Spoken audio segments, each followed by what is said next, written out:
Slick back. No, no, slick back. That's what I said.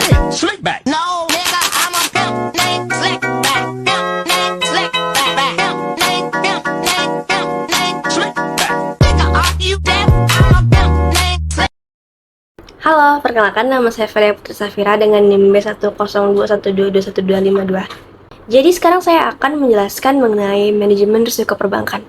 Nah, apa sih risiko manajemen perbankan itu sendiri? Jadi, manajemen risiko perbankan itu merupakan proses mengidentifikasi, mengevaluasi, serta mengelola risiko yang dihadapi oleh lembaga keuangan. Itu dengan tujuan untuk melindungi bank dari kerugian finansial yang tidak diinginkan dan untuk memastikan keberlangsungan operasionalnya.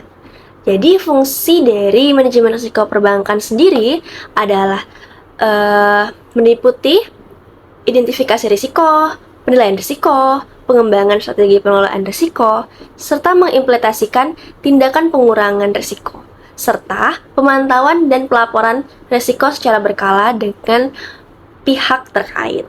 Jadi manajemen risiko perbankan sendiri itu melibatkan pengelolaan beberapa jenis risiko utamanya. Nah, risiko utamanya itu terdiri dari 8, yaitu yang pertama ada risiko kredit. Risiko kredit ini terkait dengan kemungkinan bahwa peminjam itu gagal untuk memenuhi kewajiban pembayaran pinjaman atau kreditnya. Nah, ini seperti kayak kredit macet dan lain-lainnya. Lalu yang kedua adalah risiko pasar. Nah, risiko pasar ini berkaitan dengan potensi kerugian akibat perubahan kondisi pasar, seperti fluktuasi suku bunga, nilai tukar mata uang, dan harga komoditas. Lalu yang ketiga ada risiko operasional. Nah, apa sih risiko operasional dalam manajemen risiko perbankan?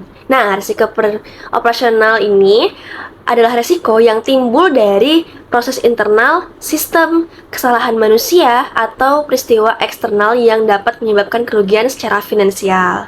Lalu yang keempat ada risiko likuiditas. Nah, risiko likuiditas dalam manajemen risiko perbankan ini adalah risiko bahwa sebuah bank mungkin tidak memiliki aset yang cukup liquid untuk memenuhi kewajiban keuangan saat jatuh tempo. Lalu yang kelima ada risiko kepatuhan.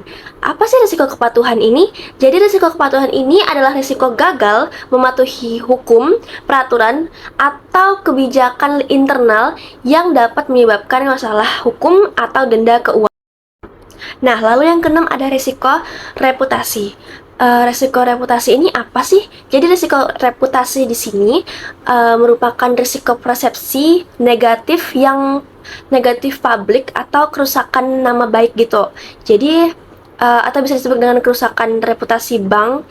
Jadi dia tuh kayak jarang mau bayar dan bermasalah lah gitu pokoknya. Jadi kayak nama baiknya itu jelek di mata bank. Nah, faktornya tuh bisa jadi perilakunya buruk, skandal-skandal yang telah dilakukan, ataupun pelayanan pelangganan yang buruk, seperti itu. Lalu yang ketujuh itu ada risiko teknologi atau cyber security. Jadi risiko ini tuh risiko kebocoran data serangan cyber atau kegagalan teknologi informasi yang dapat membahayakan informasi sensitif dan mengganggu operasional bank. Jadi tuh kayak pernah kasus di Indonesia, jadi kayak datanya tuh bocor, jadi dipakai sama orang yang hack akun bank ini, jadi uangnya dialih pindahkan. Jadi ya, bank mengalami kerugian yang cukup besar. Lalu yang kedelapan ada risiko strategis. Nah, ini tuh berkaitan dengan keputusan strategis yang tidak tepat, ketidakmampuan untuk menyesuaikan diri dengan perubahan pasar, atau kesalahan dalam mengelola perubahan bisnis yang signifikan. Oke, sekian penjelasan dari manajemen risiko perbankan.